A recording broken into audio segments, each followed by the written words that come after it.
ہم نے اس لیے بلند نہیں کیا کہ محبوب ہماری پہچان ہو جائے.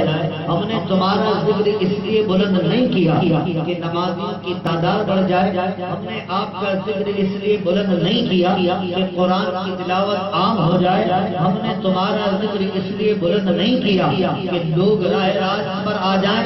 یہ باتیں الگ ہیں، مگر محبوب فقط ہمارا منشا اور ہماری چاہت یہ ہے کہ ہم نے آپ کا ذکر صرف آپ کی رضا کے لیے بلند کیا، آپ کی محبت کے لیے کیا ہے. کتنا کیا ہے. ایک بڑی لمبی چوڑی گفتگو ہے، بہت طویل موضوع ہے.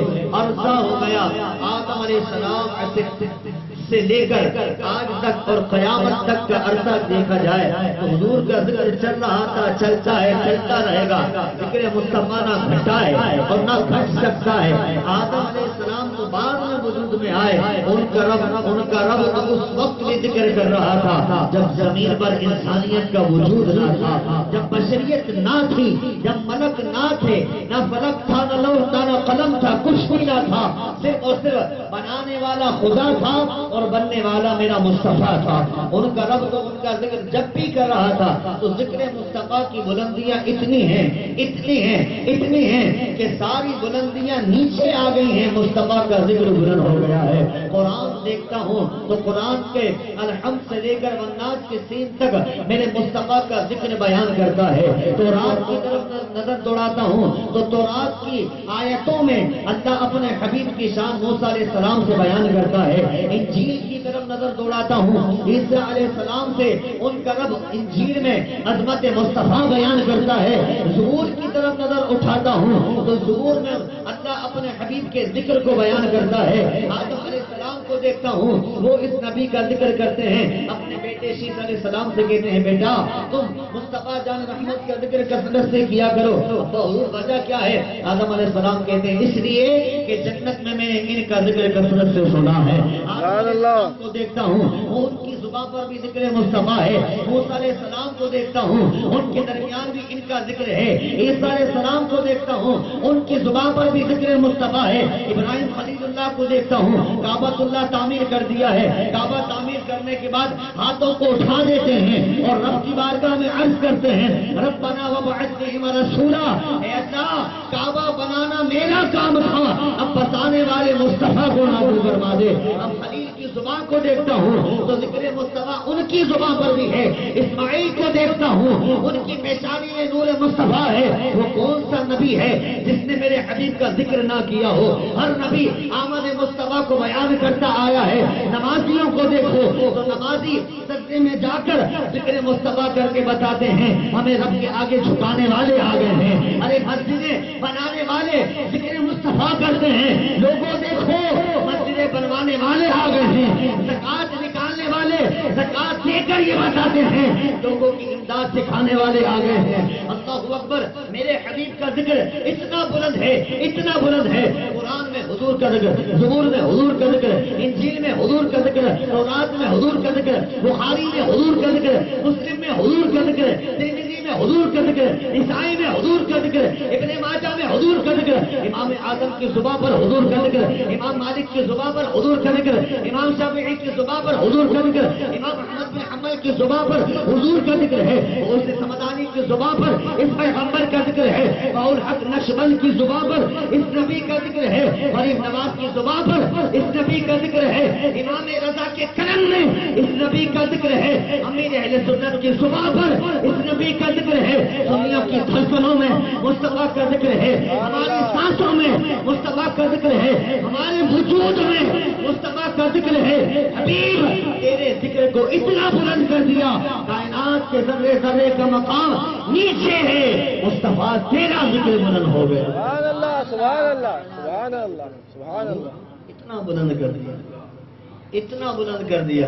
ہر ایک نے تیری شان لکھی، ہر ایک نے تیری عظمت بیان کی، ہر ایک نے. امام بخاری نے حدیثیں لکھی، ہاں اللہ اللہ لاکھوں حدیثوں کے حافظ اور کئی حدیثیں لکھ دیے، مگر کیا کہتے ہیں یا رسول اللہ یہ میرے علم کی حد ہے، آپ کے ذکر کی حد نہیں. امام مسلم کو دیکھو، امام ترمذی کو دیکھو، امام اعظم کو دیکھو، وہ حضرات کے جن کے علم اور ولایت کے ڈنکے بجتے ہیں اینڈ یہی کرتے ہیں محبوبہ یہ تو ہمارے ہمارے علم کی حد ہے، آپ کی عظمتوں کی حد نہیں ہے۔ یاد رکھیے اللہ کی ذات وہ ہے کہ جس کی کوئی حد نہیں، کوئی حد نہیں، لامحدود ذات ہے، اور میرے مصطفیٰ کی ذات وہ ہے ان کی حد ہے، مگر فرق اتنا ہے رب کی ذات کی کوئی حد نہیں، مصطفیٰ کی ذات کی حد کی کوئی جاننے والا نہیں سوائے خدا کے، سوائے خدا کے۔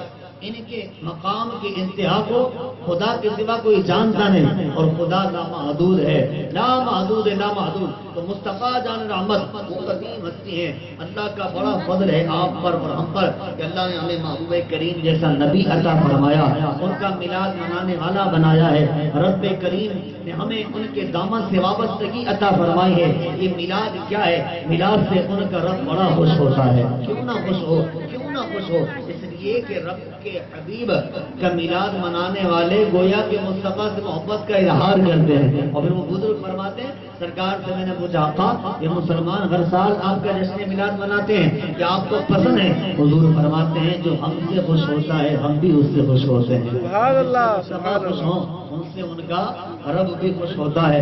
اے محفل سجانے والوں، اے میلاد کے جشن منانے والوں، اے گھروں کو سجاوٹ سے آراستہ کرنے والوں، اے جلوس نکالنے والوں، سرکار کی نعتیں سننے سنانے والوں، لنگر تقسیم کرنے والوں، مبارک ہو، آمنہ کا لال تم سے بڑی محبت کیا کرتا ہے۔ اور انشاءاللہ ہمارا یہ عزم مصمم اور رب کی بارگاہ میں دعا ہے اللہ ہمیں تا دم مرگ میلادی رہنے کی توفیق عطا فرمائے۔ مگر دوستو میلاد کے ساتھ ساتھ نمازوں کا اہتمام، نمازوں کا اہتمام، نماز پہلے پڑھیے، نماز پہلے، نماز اول ہے، نماز سب کچھ، یہ ساری چیزیں اپنی جگہ پر ہیں، مگر نماز، تو نماز کا اہتمام کریں انشاءاللہ۔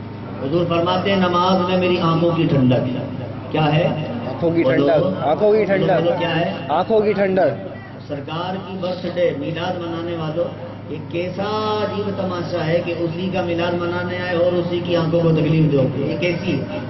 فیصلے والی بات ہے؟ ہاں بابا یہ تو ناانصافی ہے، گویا کہ نماز نہ پڑھو تو سرکار کی آنکھوں کو تکلیف ہوگی نا، تو میلاد بھی مناؤ لیکن نماز پڑھنی ہے، گویا آپ نماز پڑھ کے ان کی آنکھوں کی ٹھنڈک، ان کی آنکھوں کو ٹھنڈک پہنچاؤ گے کہ جن کی آنکھوں نے اپنے رب کو بالکل آمنے سامنے دیکھا، سبحان اللہ، سبحان اللہ۔ ان کی آنکھوں تو کیا ارادہ ہے؟ آنکھوں کو ٹھنڈک پہنچانی ہے مصطفیٰ، کس کس کا ارادہ ہے؟ الحمدللہ، انشاءاللہ، نماز پڑھیں گے انشاءاللہ، زور سے بولو انشاءاللہ۔ انشاءاللہ۔ دعوت اسلامی کے ماحول سے وابستہ ہو جائیں گے نا تو انشاءاللہ آپ کبھی ادھر ادھر نہیں جائیں گے، نمازی بھی بن جائیں گے، عاشق مصطفیٰ بھی بن جائیں گے، اور انشاءاللہ حاجی بھی بن جائیں گے انشاءاللہ۔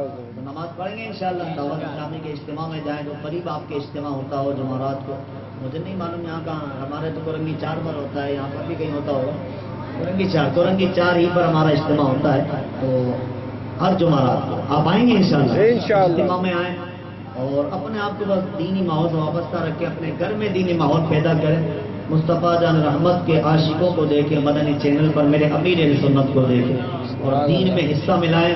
آج ہے کل نہیں، موت آنی ہے، مر جائیں گے کوئی پوچھنے والا نہ ہوگا، اس لیے زندگی اس شان سے گزارے کہ مرنے کے بعد ہمیں غم نہ ہو، ہمیں خوف نہ ہو، خطرہ نہ ہو، کسی چیز کی ہم پر دہشت نہ ہو۔ یہ لوگ کہتے ہیں نا کہ یار میں اپنی اولاد کو کچھ ایسا کر جاؤں کہ مرنے کے بعد مجھے کوئی غم نہ ہو، ارے غم تو ہونا بابا، اولاد کو تم بنگلہ بھی دے جاؤ، اگر تمہارے عمل اچھے رہیں تو قبر میں غم ہونا ہی، قبر میں غم ہونا ہی۔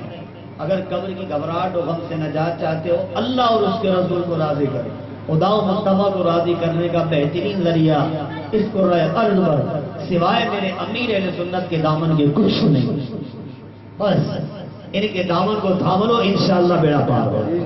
دعوت اسلامی کے اجتماع میں آئیں گے انشاءاللہ۔ اللہ کی بارگاہ میں دعا ہے کہ اللہ تعالی ہمیں عمل کی توفیق عطا فرمائے، آمین۔ وآخر دعوانا ان الحمدللہ۔